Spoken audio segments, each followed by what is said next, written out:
Pisces! Kamusta? Welcome back to Pinay Angel Tarot. This is your March kapalaran para sa mga Pisces. General love reading, although baka may mensahe din sa karir nyo. Tingnan natin, depende kung anong cards ang lalabas. Kumusta kayo, guys?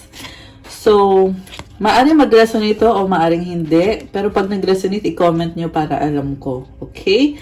And also, guys, sa mga nagtatanong about private reading, you can reach me sa Facebook page ko, Pinay Angel Tarot. Ingat lang sa mga scammers at fake account. To make sure na legit na account ko yon, gamitin nyo yung link na nakalagay dyan sa description box. So, ready ko lang yung mga cards nyo, guys. Kumusta mga Pisces? Ayun, kakatapos lang ng Pisces season. Kaya, belated happy birthday sa inyo. Pasensya na medyo na late yung reading nyo this time. Pero don't worry, ito na. Okay. So, Pisces, unang mensahe is the ship and the child. Oh, wow.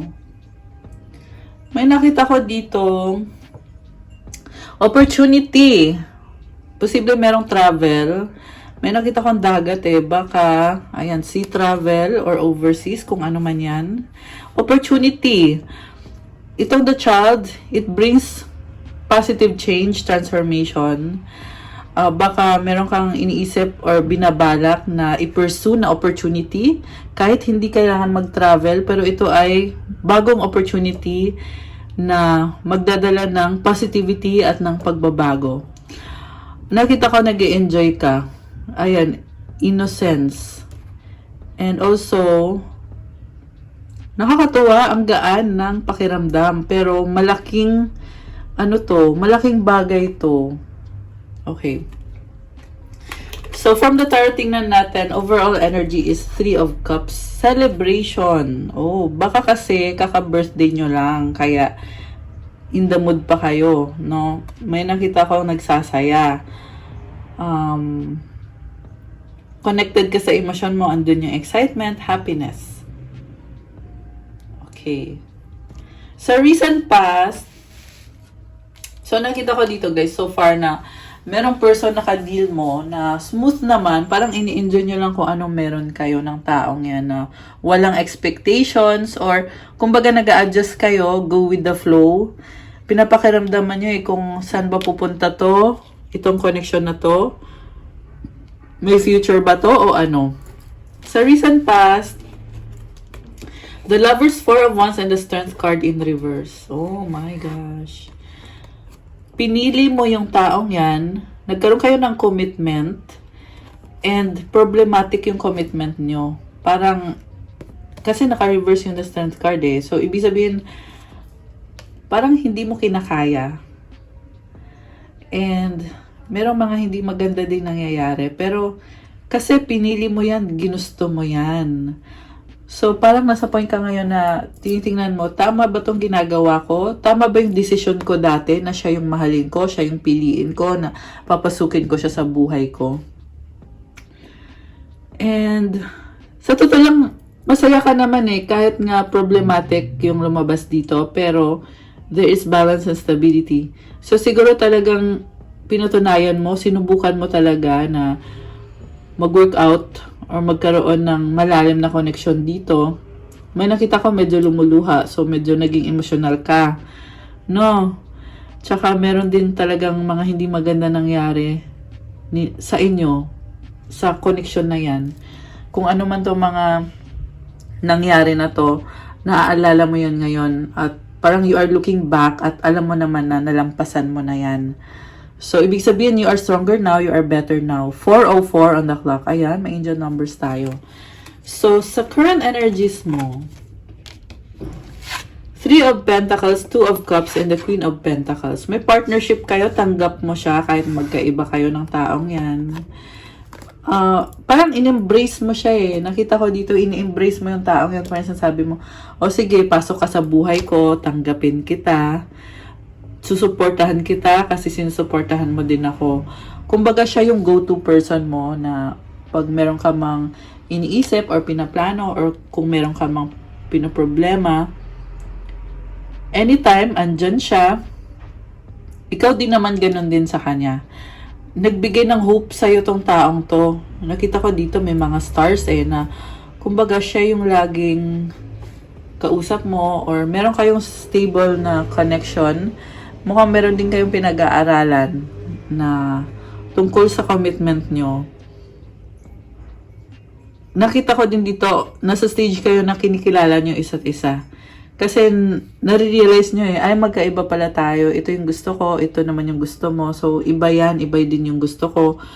Pero, pinipilit mo na ginagawan mo talaga ng paraan na kahit, yun ang actually nasabi ko na yung kanina na gagawan mo ng paraan para talagang mag-workout.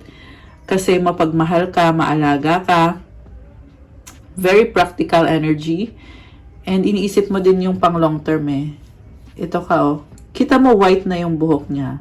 So, nagkaroon ka ng maturity. Or talagang meron ka ng maturity. Ibig sabihin dati, medyo immature ka when it comes to relationships. Pero dito sa taong to, parang napansin mo sa sarili mo na parang nag-iba ako ngayon. Parang natuto na ako, hindi na ako kagaya ng dati. Hindi na ako marupok or kung ano man yung mga bad habits na meron ka dati sa relationship, natanggal na. Okay, sa near future, oh my gosh, bakit naka-reverse? The Sun in reverse, the Five of Pentacles, and the Nine of Swords. Alam nyo guys, may nakita ko dito na may problem pa rin kayo ng taong to, kaya hindi ka pa rin mapakali. May nakita din akong iniwanan at hindi maka-move on, hindi makausad. Naka-stuck at ito naka-reverse Ibig sabihin, self-inflicted to guys. Parang choice mo na magstay sa ganyan. So far, ang advice ko sa'yo is, tulungan mo yung sarili mo, bumangon ka. Na-overwhelm ka kaya ka ganito. Ibig sabihin, okay ka lang, pero sa isip mo, hindi. Kasi ang dami pumapasok sa isip mo. May mga emosyon din.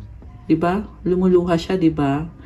And nasa lamig ka dito Kita mo nakahiga siya sa snow yan Snow yan, yung white. Tapos ito, may bilog-bilog na yan. So, ibig sabihin na nafe-feel mo na parang inabandon na ka or iniwan ka. Ayan, dito meron din Pero, at the same time, nangangarap ka. Guys, alam mo, unfinished business to. Ang sinasabi na sa'yo dito, kailangan mong baguhin, i-transform yung sitwasyon para maging malaya ka. Minsan kasi nangyayari naman talaga na merong hindi magandang nangyari, di ba? Meron naman talaga mga ganyan, pero dapat tulungan mo yung sarili mo na makaahon ka at magsimula ka ulit. Sa ngayon kasi, nasa process pa to medyo nasa point ka na nafe-feel mo yung bigat or nasistress ka. Alam mo yon. Okay, mag-clarify tayo. Bakit?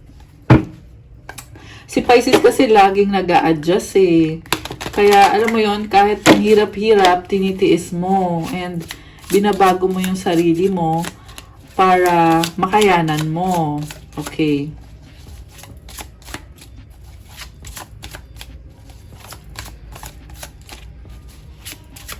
Okay, bakit? Five of Pentacles, Ten of Cups, Page of Pentacles. So, parang nawawalan ka na ng pag-asa na makuha mo kung ano yung happiness mo. Pero at the same time, wala ka din namang ginagawa sa sitwasyon. Pero may gusto kang gawin para sa sarili mo, Ace of Wands. Masaya ka naman sa taong yan, parang kontento ka lang. Kasi meron kang someone. Four of Pentacles. Pero naboboard ka You want something better talaga. Mataas yung pangarap mo, Pisces. Ayan. Mataas yung pangarap mo. Kaya parang sinasabi mo sa ngayon na kailangan mong magtiis na ganyan. Pero you are hoping na sana sa future makuha ko yung pinaka-goal ko talaga. At nakatalikod ka dito kasi nga nahihirapan ka. Ito na nga yung sinasabi ko na nag-a-adjust ka. Temperance. This is about patience. Adjust ka ng adjust. Okay, 919 on the clock. Oh my gosh. Merong malaking pagbabago guys. The Wheel of Fortune. So, tingnan natin. Okay. May bagong opportunity. Seven of Pentacles. Judgment. Knight of Wands and the Five of Wands. Ang daming tao sa paligid. Nakita ko very competitive ka and creative. So, ayan, pero merong pagbabago dito, guys, na maganda naman yung pagbabago, pero kailangan pa ng more effort pa. May nakita akong Pisces kasi na nag-break kayo ng isang person. So, ang nangyari pala dito is nagkaroon ng breakup. And, ito ka ngayon after the breakup, bumabangon ka ulit. Okay ka pa rin, sa totoo lang. Mukhang nabibisi ka din sa mga tao sa paligid mo. Ang nakikita ko dito, trial and error ka eh. Tatry mo ulit. Tsaka ang dami mong gustong gawin. Ang dami ding tao sa paligid mo ngayon. Okay. Ganda. Nagmo-move on. Oh my gosh. Emperor Strength. Wow. So, lumalaban ka. Ayan o, may bagong simula. So, parang nakita ko, nagkakaroon ka na ng direksyon ngayon, Pisces. Ayan, congratulations. Kasi nahirapan ka sa taong kadil mo. Pero ngayon, nung tinalikuran mo yan, mas naging strong ka. Okay. Tingnan natin ngayon, guys. Gusto ko kasing malaman. Alam mo, Pisces, may nambabas din dito na nagiging strong ka, pero mukhang meron pang connection dun sa taong yon na hindi pa rin naaalis. Ganun ka ka-loving and ka-caring talaga na, kumbaga, kahit natapos na yung relasyon nyo, ito na, tapos na eh, natuto ka na. Natapos na ang lahat, pero andun pa rin yung connection na in case kailangan ka niya, magbibigay ka din naman ng support at pagmamahal sa kanya. Ayan, pero ayaw mo na din eh. Naghahanap ka na ng something better para sa sarili mo. Pero ina-acknowledge mo na if ever nga na kailangan ka niya, andyan ka lang. Tingnan natin yung feelings ng taong kadil mo.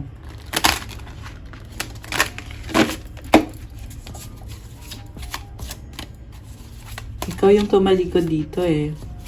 Tingnan natin yung taong kadil mo. Oh, ikaw to, oh, High Priestess. Tahimik ka lang eh.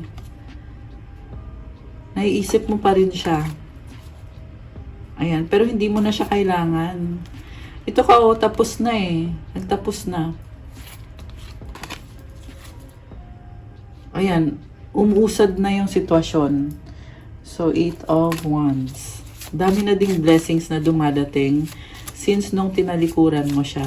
Ganun lang kasi yun, guys. Pag tinalikuran mo yung isang connection or commitment, meron yung magbubukas na bago. Ayan oh, the sun. Ito na. Regalo yun ng universe para sa'yo, Pisces.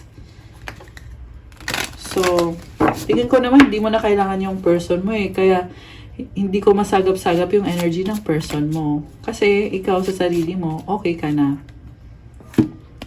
Ayan, ito ka, okay ka na. 9 of Cups. Kung meron mang gustong sabihin sa'yo yung person mo, ano kaya yon? Tingnan natin.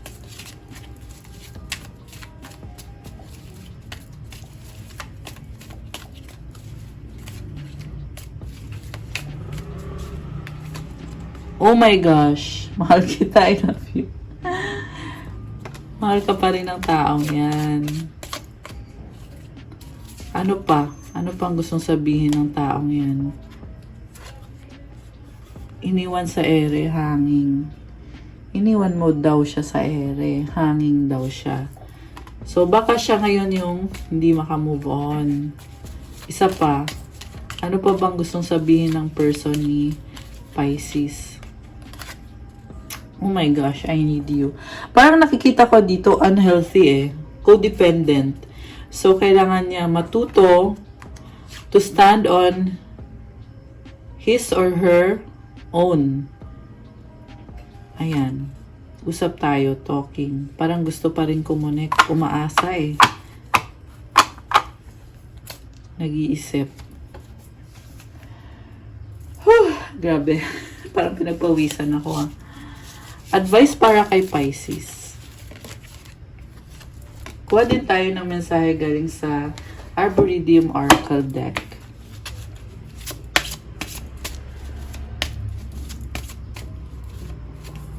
Okay. Ang nakuha mong card is Footsteps. Oh. Alam mo, may bagong path para sa'yo. Nakakatuwa naman to. And nakita ko dito, inuuna mo yung sarili mo, mahal mo sarili mo. So, siguro keep going lang. Yun lang yung masasabi ko, Pisces. Kasi maganda naman yung pupuntahan mo. Stronger ka na ngayon. Pero basahin natin sa libro, ha? Okay, hanapin natin yung Footsteps.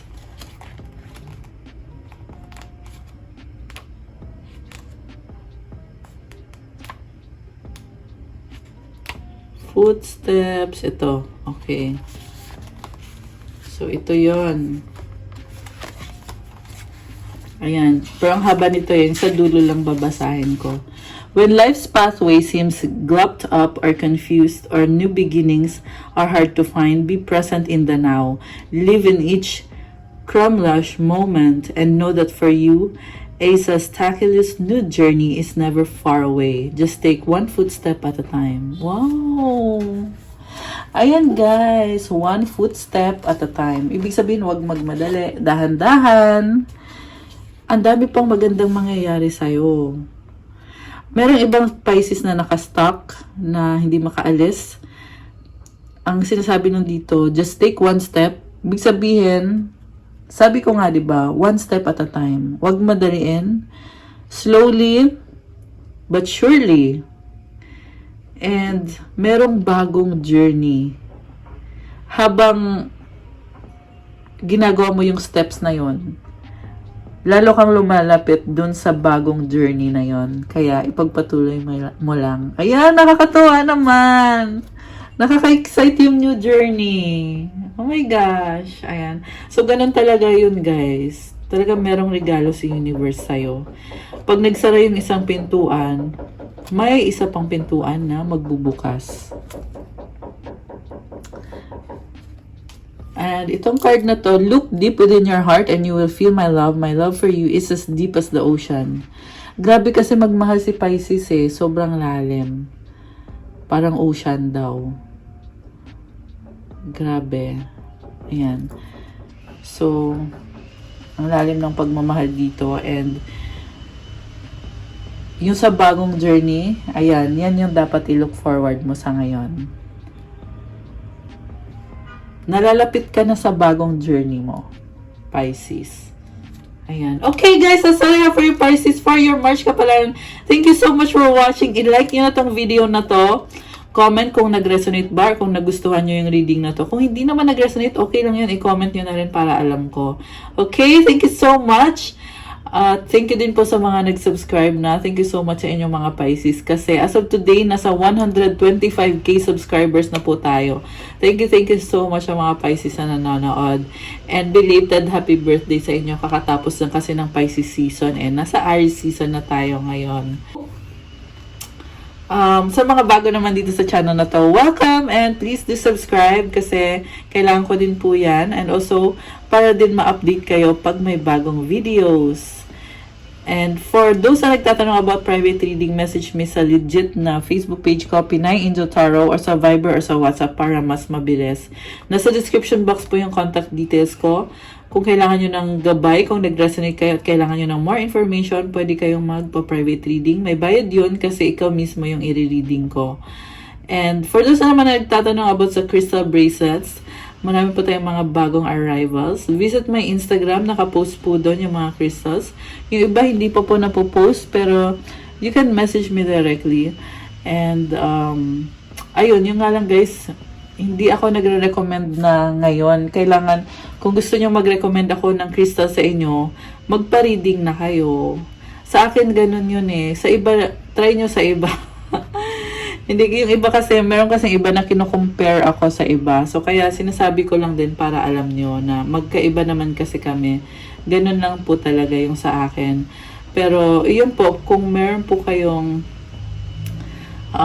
gustong crystal, pwede nyo naman i-message sa akin.